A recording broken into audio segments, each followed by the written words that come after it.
Assalamualaikum warahmatullahi wabarakatuh. Kembali lagi dengan saya Ahmad Syarifuddin sebagai mahasiswa farmasi di salah satu fakultas farmasi di Jakarta. Pada pemaparan video kali ini saya akan membahas terkait tahapan beberapa penemuan obat baru yang mana bersumber dari senyawa metabolit sekunder, tentunya yang berasal dari biota-biota yang ada di laut. Sejak tahun 1970-an, perhatian ini mulai tertuju pada penemuan obat-obat dari laut. Nah, hal ini ditandai dengan adanya kolaborasi antara peneliti dari berbagai institusi dengan farmakolog, yang mana kolaborasi tersebut menghasilkan suatu kemajuan besar dalam penemuan obat-obatan dari biota laut tersebut. Sebagai gambarannya, lebih dari 10.000 senyawa bioaktif telah berhasil diisolasi dari biota laut, dan sekitar 300 yang paten dari senyawa tersebut telah berhasil dipublikasi selama kurun waktu 30 tahun. Nah, ada beberapa produk yang mana dihasilkan dari metabolit sekunder ini, diantaranya bisa digunakan sebagai obat anti kanker, kemudian antiinflamasi, bahkan antibiotik maupun antivirus dan lain sebagainya. Metabolit sekunder ini yang dihasilkan oleh biota laut sangatlah berbeda ya dengan biota-biota lainnya. Kenyataan ini mendorong para saintis untuk mencari senyawa anti jamur dari biota laut, nah terutama dari biota bentos nih.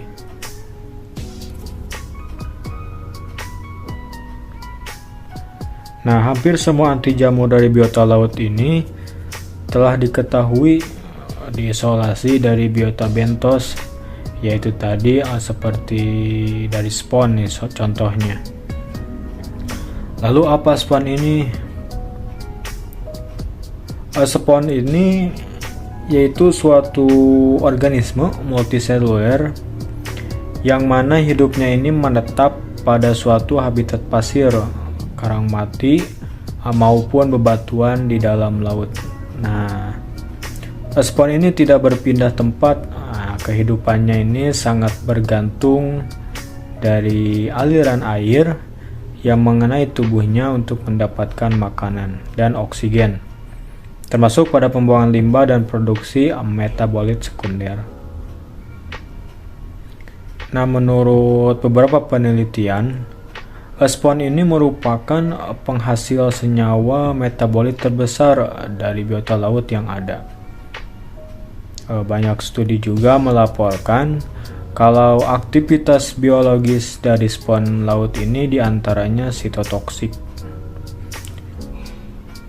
Kemudian bisa sebagai antiplasmodial, lalu bisa jadi antioksidan, antimikroba, dan lain sebagainya. Itu menurut penelitian pada tahun rentang waktu 2020 sampai 2021.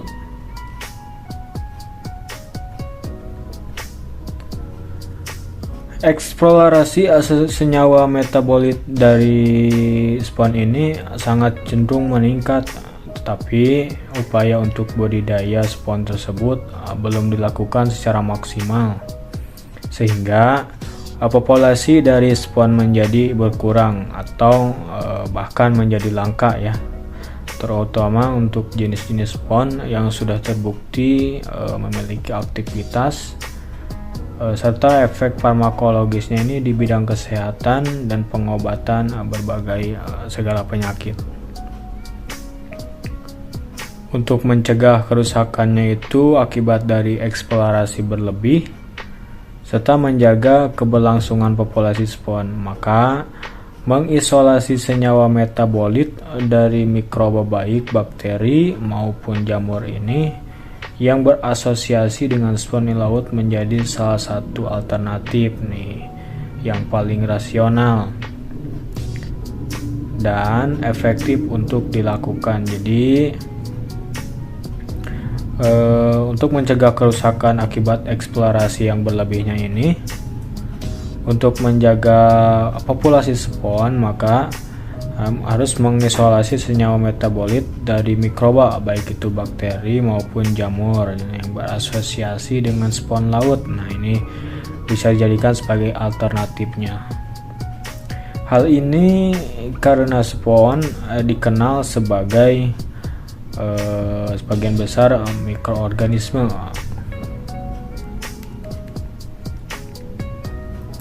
Biasanya ketika mendengar kata mikroba, yang terlintas di dalam pikiran kita akan mengarah ke sesuatu yang menyebabkan penyakit. Nah, pemikiran tersebut sebetulnya tidak sepenuhnya salah, namun mikroba tidak selalu menjadi sumber penyakit sebetulnya. Nah, pernahkah mendengar ini istilah mikroba simbion? Mikroba simbion ini suatu organisme yang mana ini menempel dan berinteraksi pada inang. Nah, tetapi si mikroba simbion ini tidak berdampak negatif pada salah satu pihaknya. Nah, istilah ini di awalnya ini diperkenalkan oleh Frank van Beneden dan kawan-kawannya. Simbiosis ini berhubungan dengan sistem kekebalan antara inang kemudian mikroba sehingga menimbulkan interaksi yang saling menguntungkan atau simbiosis mutualismenya ini. Nah, interaksi ini mungkin tidak terlihat secara nyata, tetapi berdampak besar pada inangnya. Nah, hubungan simbiotik dalam hal ini mutualisme ya antara mikroba simbion dengan spon. Nah, yaitu spon ini memberikan dukungan dan perlindungan terhadap mikroba simbion, dan sebaliknya mikroba simbion ini memainkan peran potensial dalam siklus nutrisinya. Tidak hanya itu, mikroba simbion ini sebagai sumber metabolit sekunder. Nah, mikroba simbion ini bisa membantu mempertahankan organisme inang atau keturunannya dari predator maupun patogennya.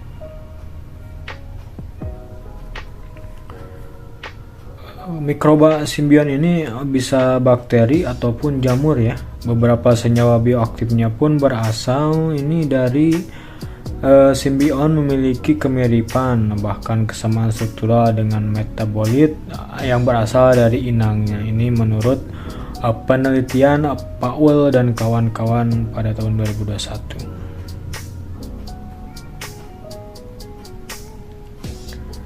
Manfaat lain dari eksplorasi mikroba simbion ini yaitu siklus hidup mikroba baik jamur ataupun bakteri ini lebih pendek, sehingga perolehan senyawa metabolitnya ini semakin cepat. Nah, dalam memproduksi senyawa metabolit ini tidak membutuhkan lahan yang luas, hanya membutuhkan sebagian kecil dari bagian inangnya. Nah, serta mikroba simbion ini dapat ditumbuhkan di luar spon inangnya.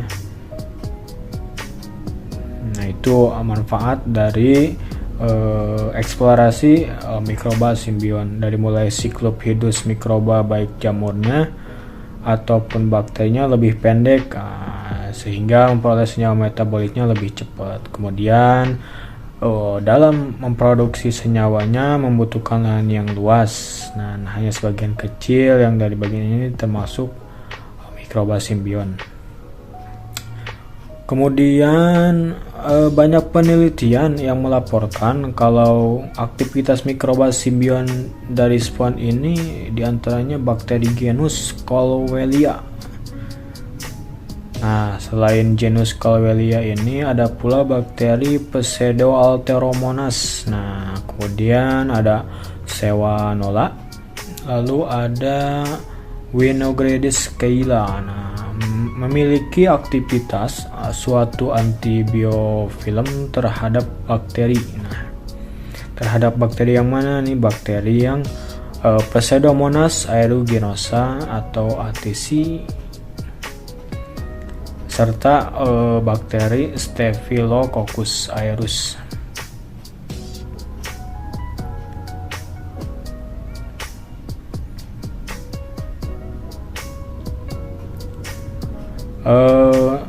Pada penelitian Raja Bepati dan kawan-kawan melaporkan bahwa senyawa hasil kultur dari jamur ini berasosiasi dengan spon, kemudian memiliki aktivitas antimikroba terhadap beberapa bakteri patogen. Di antaranya ada Salmonella typhimurium, lalu ada Proteus vulgaris, kemudian ada Pseudomonas aeruginosa, lalu terhadap jamur Candida albicans.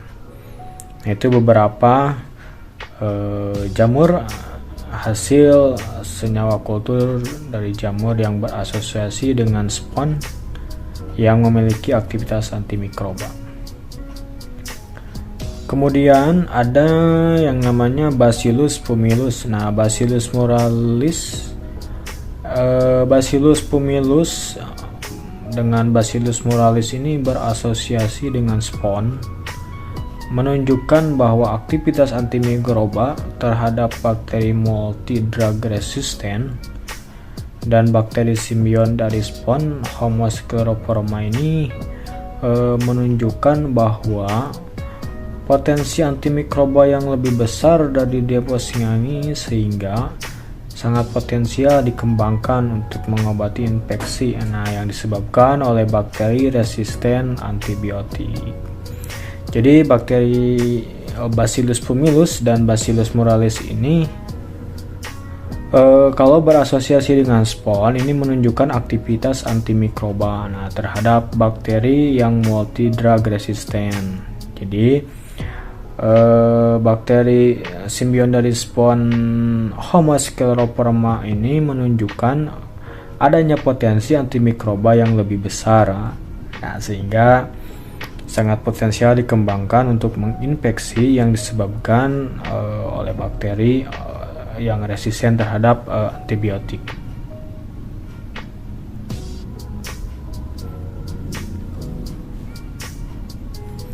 Nah, ada beberapa senyawa metabolit yang diisolasi dari mikroba simbion spon laut ini, diantaranya ada metil tetrangomisin, ini dari jamur Streptomyces. Kemudian ada dietil phthalate dari jamur Brevibacterium. Kemudian ada asam lemak, asam oleat, dan senyawa fenolik yang berhasil diisolasi dari bakteri Vibrio serta Bacillus. Nah, itu beberapa senyawa metabolit yang diisolasi dari mikroba simbion spon.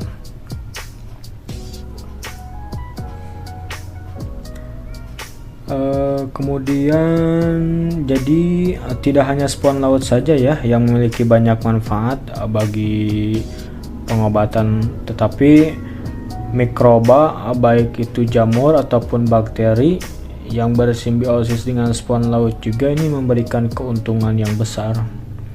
Nah, hal ini menjadi peluang yang sangat menjanjikan bagi Indonesia terkhususnya untuk bisa mengeksplorasi kekayaan hayati yang ada, terutama nih di organisme lautnya. Organisme laut ini sebagai sumber obat baru dan diharapkan nantinya bisa tercapai kemandiriannya di bidang kesehatan, terutama farmasi ya khususnya.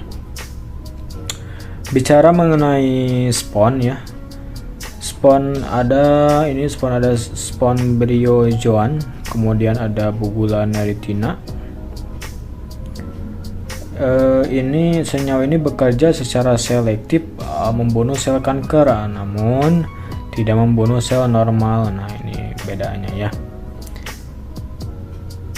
Spon bryozoan, kemudian Bugula neritina, kemudian produser bryostatin. Nah, ini untuk leukemia dan melanoma. Nah, senyawa tersebut ternyata secara selektif membunuh sel kanker ya, tetapi tidak membunuh sel yang normal. Bakteri tersebut tumbuhnya melekat nih pada terumbu karang dan dasar laut. Nah, itu dia tumbuhnya melekat di terumbu karang maupun di dasar laut. Ada beberapa anti jamur yang didapatkan dari biota laut nih, seperti ini. Ada Polychaetida. Nah, Polychaetida ini misalnya ada Aurantosid, yang mana ini diisolasi dari spon Siliquarispongia japonica. Nah, kemudian si Aurantosid ini menunjukkan aktivitas sebagai anti jamur terhadap Aspergillus fumigatus dan Candida albicans. Nah, dari biota laut ini seperti Polychaetida, kemudian ada Aurantosid ini bisa diisolasi dari spon Siliquarispongia japonica. Nah, si Aurantosid ini menunjukkan aktivitasnya bahwa sebagai anti jamur terhadap Aspergillus fumigatus serta ada Candida albicans. Nah, sedangkan dari Macrolida misalnya Porboxazole yang diisolasi dari spon Porobas, Haliconabramid diisolasi dari Nudibranch. Nah, ini dan yang lain sebagainya itu. Kemudian kalau dari alkaloid, misalnya Pascalicin yang berhasil diisolasi dari spon Pascalicinopsis ya, dan Tunicata dimenum. Nah, senyawa lainnya seperti Pethylomycalin yang diisolasi dari spon Phytocaulis spiculfer. Dan terakhir untuk senyawa anti jamurnya dari biota laut ini ada dari ester asam lemak. Nah, ini misalnya bengazole A ya, yang diisolasi dari spon Jaspis sp. Nah, ini menunjukkan aktivitas anti jamur terhadap Candida albicans ya. Kemudian ada biota-biota yang untuk senyawa tuberkulosis ya, atau TBC. Seperti halnya beberapa senyawa utama ini digunakan untuk penanganan TBC ya, diantaranya ada hidroksimanjamin A. Nah, yang pertama kali diisolasi dari spon Passiflora yang sangat manjur untuk mengatasi Mycobacterium tuberculosis H37RV. Nah, ini jadi ada beberapa senyawa ini untuk TBC. Salah satunya ada hidroksimanjamin A, yang mana ini pertama kali diisolasi dari spon Passiflora, lalu sangat manjur untuk mengatasi Mycobacterium tuberculosis H37RV. Nah, itu salah satunya hidroksimanjamin senyawanya untuk penyakit TBC. Kemudian ada senyawa aksinonitril 3. Nah, ini diisolasi dari spon Acanthella cletra. Nah, senyawa tersebut sangat manjur untuk mengatasi Mycobacterium tuberculosis. Nah, ini sangat manjur juga si senyawa aksonitril 3 ini setelah diisolasi dari spon Acanthella cletra. Kemudian ada senyawa yang namanya pseudopterokazole beserta ergoregiane. Nah, ini merupakan senyawa yang diisolasi dari Pseudopterogorgia elizabeth, terbukti mampu menghambat pertumbuhan Mycobacterium tuberculosis atau bakteri TBC itu tadi. Jadi dari kombinasi Pseudopterokazole dengan ergoregiane ini suatu senyawa yang diisolasi dari Pseudopterogorgia elizabeth ini terbukti ya mampu menghambat pertumbuhan Mycobacterium tuberculosis itu sendiri. Nah, jadi untuk senyawa-senyawa untuk penyakit TBC ini ada beberapa, ada diantaranya itu tadi ada hidroksimanjamin yang pertama kali diisolasi, ini sangat manjur untuk mengatasi TBC H37RV. Kemudian ada senyawa oxysonitril, kemudian ada pseudopterokazole dengan ergoregiane. Nah, itu beberapa senyawa untuk TBC ya atau tuberkulosis. Kemudian ada juga beberapa senyawa ini untuk parasit helmintik ya. Di antaranya nematoda. Nah, ini nematoda ini merupakan salah satu masalah kesehatan ya yang selalu mendapat perhatian serius karena dapat berjangkit pada manusia maupun hewan. Nah, daya tahan tubuh pertumbuhannya ini terhadap obat-obat anti-helmintik yang ada saat ini mendorong usaha pencarian senyawa baru dan lebih manjur dalam menangani nematoda. Selain nematoda ada juga dihydroxytetrahydrofuran yang diisolasi dari alga coklat. Nah, kemudian ada Noti anomala, ini asalnya dari Australia. Zat tersebut menunjukkan adanya aktivitas terhadap nematosidal tertentu. Nah, ini dari dihydroxytetrahydrofuran yang diisolasi dari alga coklat. Kemudian ada Noti anomala, ini dari Australia, ini menunjukkan aktivitas terhadap nematosidal tertentu. Kemudian ada Ampilactam, yang berhasil diisolasi dari spon Ampimedon. Nah, ini sangat efektif digunakan untuk mengatasi parasit nematoda. Nah, ini. Jadi si nematoda ini merupakan salah satu masalah kesehatan nih ya yang selalu mendapat perhatian serius karena dapat berjangkitnya tidak hanya pada manusia namun bisa juga pada hewan.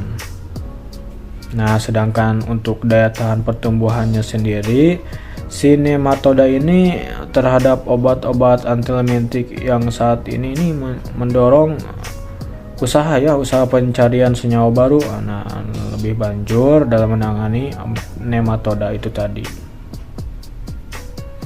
Nah, terdapat ada beberapa senyawanya yaitu seperti dihydroxytetrahydrofuran yang diisolasi dari alga coklat. Nah, ini menunjukkan adanya aktivitas terhadap nematosidal tertentu. Jadi ada interaksi ya dari senyawa tersebut.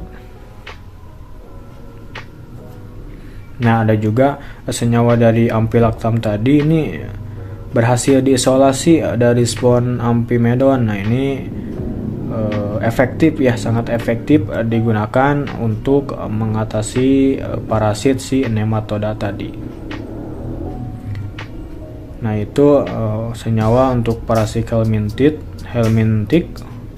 Ada dihydroxytetrahydrofuran yang diisolasi dari alga coklat. Kemudian ada Ampilactam yang berhasil diisolasi dari spon Ampimedon. Nah, itu. Kemudian ada Noti anomala juga yang dari negara Australia. Nah, ini beberapa senyawa untuk parasit helmintik terutama untuk nematoda. Selanjutnya ada senyawa untuk infeksi protozoa. Nah, Si parasit protozoa ini telah menjangkit manusia dan hewan dalam skala dunia ya. Jadi udah luas sekali jangkauannya. Jadi berbagai percobaan telah dilakukan untuk menangani si protozoa ini. Senyawa-senyawa produk alam lautnya ini menunjukkan sifat antiprotozoa. Nah, misalnya peroksida. Peroksida ini yang dihasilkan oleh spon Phlocortis. Nah, ini menunjukkan adanya bukti memiliki aktivitas terhadap protozoa Leishmania mexicana. Nah, yang menyebabkan penyakit cutaneous ulcer dan infeksi nasopharyngeal. Nah, jadi sudah berbagai percobaan telah dilakukan untuk menangani protozoa. Nah, ini salah satunya ini senyawa produk alam laut. Nah, ini yang menunjukkan sifat antiprotozoanya itu ya seperti yang tadi peroksida. Nah, ini dihasilkan peroksida ini oleh spon Phlocortis. Nah, ini telah terbukti aman ya. Telah terbukti memiliki aktivitas terhadap protozoa Leishmania mexicana. Nah, ini si protozoa Leishmania mexicana ini yang menyebabkan penyakit cutaneous ulcer serta infeksi nasopharyngeal itu. Nah, itu ada beberapa senyawa untuk menangani ya infeksi protozoa tadi. Nah, ini parasit protozoa ini menjangkitnya kepada manusia bisa, kepada hewan juga bisa. Bahkan sudah dalam skala dunia ya, udah jangkauannya udah luas. Kemudian ada juga senyawa untuk penyakit bakteri ya. Sampai saat ini kebanyakan antibiotik yang digunakan untuk menangani infeksi akibat bakteri ini merupakan senyawa yang berasal dari mikroba tanah ya. Namun penggunaan antibiotik itu untuk jangka panjang ternyata menyebabkan khasiatnya ini semakin berkurang. Nah, bahkan bisa terjadinya resistensi terhadap antibiotik itu sendiri. Jadi sampai sekarang ini kebanyakan antibiotik yang digunakan untuk menangani infeksi bakteri ini kebanyakan berasal dari mikroba tanah. Nah, untuk penggunaan antibiotik jangka panjang ini menyebabkan khasiatnya ini semakin berkurang. Nah, ini bahkan bisa resistensi terhadap antibiotik itu sendiri. Nah, ada senyawa dari biota laut ini yang menunjukkan efek bioaktif. Nah, ini terhadap bakteri atau istilah lainnya antibakteri seperti ini, squalamin. Nah, squalamin ini yang diisolasi dari ikan hiu squalus namanya. Ikan hiu squalus acanthias. Nah, ini adanya menunjukkan sifat bioaktif sebagai antibakteri. Nah, ini si squalamin ini dia diisolasi dari ikan hiu squalus namanya. Nah, senyawa tersebut berasal dari biota laut. Nah, ini menunjukkan efek bioaktif nih sebagai antibakteri. Nah, si squalamin juga memiliki manfaat dalam penanganan jenis kanker tertentu. Nah, ini tidak hanya sebagai antibakteri, si squalamin ini bisa memiliki manfaat juga untuk penanganan jenis kanker tertentu ya.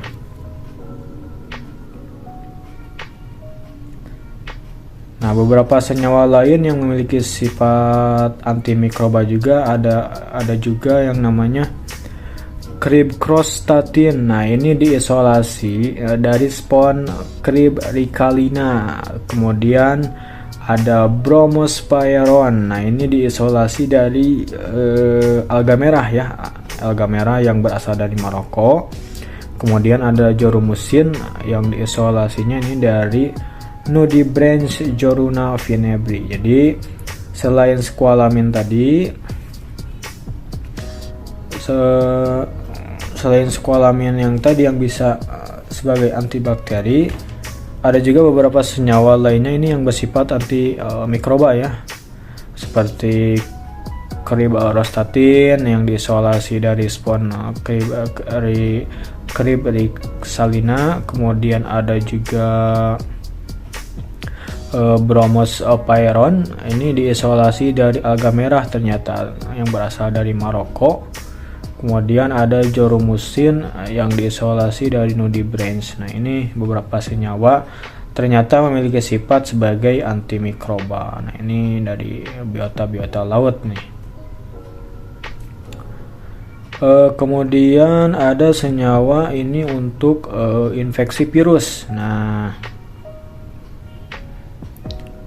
infeksi virus seperti ada nukleosida ara. Nah, ini suatu senyawa semisintetik. Nah, ini berasal dari arabinosil nukleosida. Nah, ini merupakan hasil pemurnian spon Cryptothea atau Crypta, sangat erat kaitannya dengan azinosmidin, araksi, dan acyclovir yang menunjukkan aktivitas sebagai antivirus. Nah, jadi terdapat adanya senyawa ini untuk infeksi virus. Nah, ini seperti nukleosida ara A.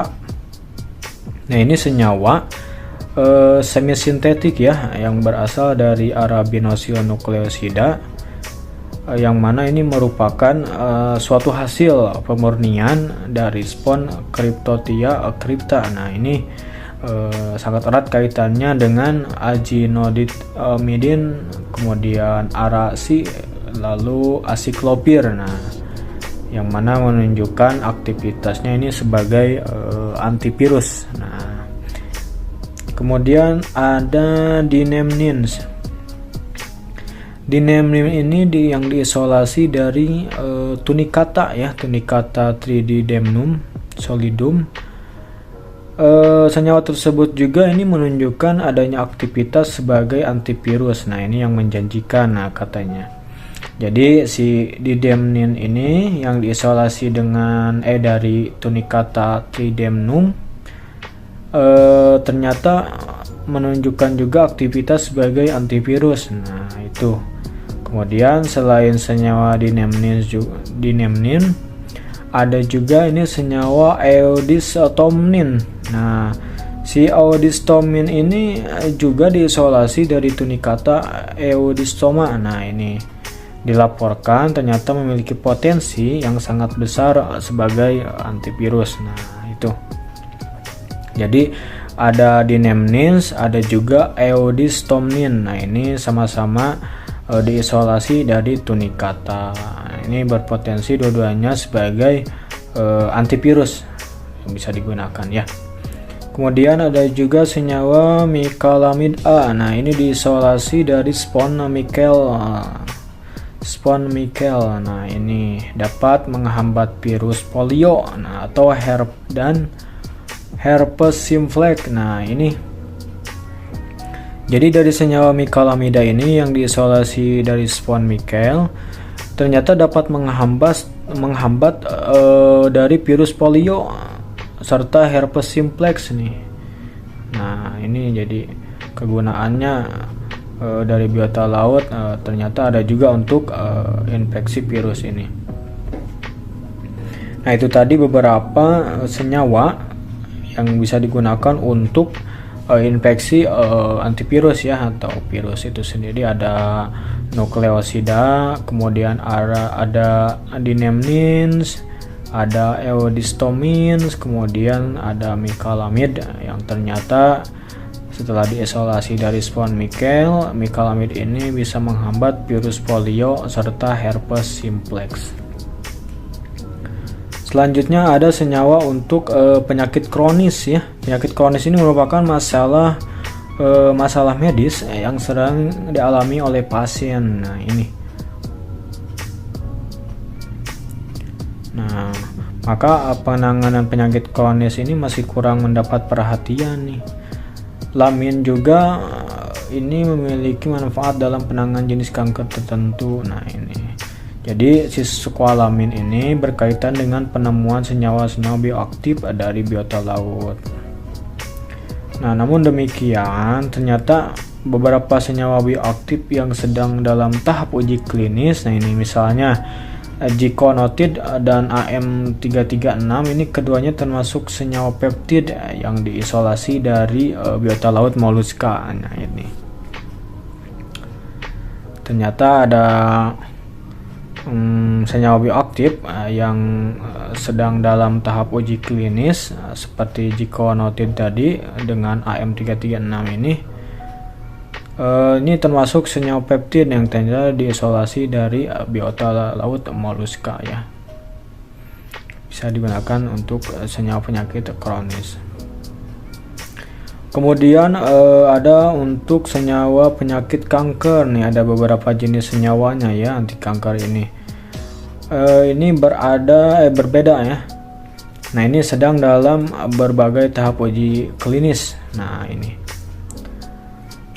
pertama ada LAV389 asam amino. Nah ini diisolasi dari Spongiaspis, yaitu suatu asam amino yang diisolasi dari spon Bogula neritina, kemudian dolastatina 10. Nah ini peptid yang diisolasi dari Mollusca Dolabella auricularia. Nah ini salah satu jenis senyawa anti kanker yang sedang dalam berbagai tahap uji klinis. Kemudian ada juga senyawa ILX651. Nah ini peptid yang diisolasi dari moluska. Kemudian ada semadotin. Nah ini peptid yang diisolasi dari moluska. Nah ada discormalid juga. Nah ini diisolasinya poliketida yang diisolasi dari spon Discoderma.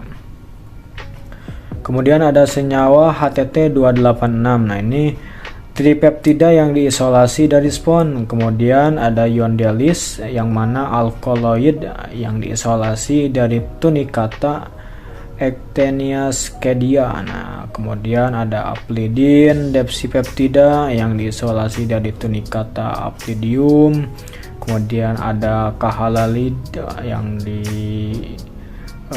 hasil isolasi dari depsipeptida dari Mollusca Elisca ruperskes.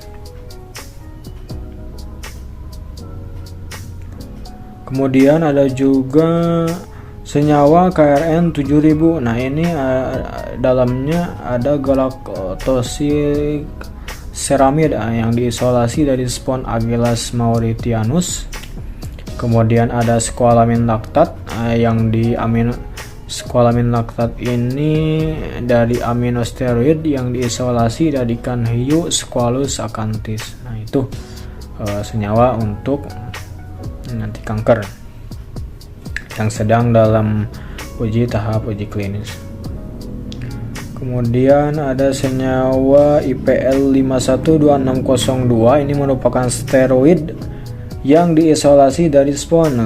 Serta ada ET743 yang mana alkaloid ini yang diisolasi dari Tunicata. Nah itu beberapa senyawa-senyawa untuk penyakit kanker ya, anti kanker yang sedang dalam berbagai tahap uji klinis. Nah, itu tadi ya, ada LAV389, ada ILX651 dan lain sebagainya yang hasil dari isolasi biota-biota laut.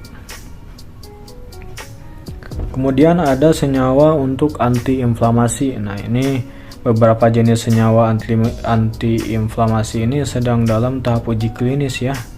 Seperti IVL 576092 ini isinya steroid yang diisolasi dari spon Petrosia contignata. Nah itu salah satu senyawanya. Kemudian ada senyawa pseudopterosin. Nah ini dalamnya diterpen glikosid yang diisolasi dari Gorgonian Pseudotregorgia elizabeth. Nah ini.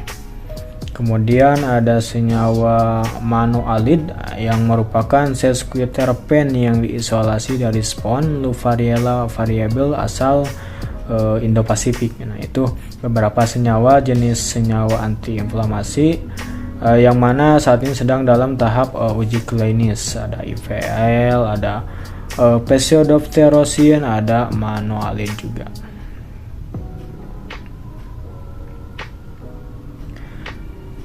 Si senyawa pseudophthiroscin ini sebagai antiinflamasi dan juga sebagai analgesik dari si WIF ya, tumbuh di pantai dan perairan Florida dan Bahamas. Nah, ini sangat potensi sebagai obat antiinflamasi pada pembengkakan. Nah, sedangkan dari Estée Lauder Skin Cream-nya ini memakai Pseudophthiroscin E. Nah, ini sebagai bahan aktif anti keriput ya. Kemudian ada Pseudophthiroscin. Nah, ini senyawa Pseudophthiroscin ini sedang dalam proses uji klinis. Nah, ini untuk psoriasis dan juga artritis. Nah, itu tadi penjelasan beberapa senyawa ya yang bisa digunakan untuk penemuan obat-obat baru, entah itu obat anti kanker, anti mikroba, antivirus, anti jamur, dan obat lainnya. Semoga dalam pembahasan kali ini bisa bermanfaat, bisa menambah wawasan. Kemudian mohon maaf bila ada kalimat atau kata-kata yang kurang berkenan. Kurang lebihnya mohon maaf. Saya akhiri. Wassalamualaikum warahmatullahi wabarakatuh.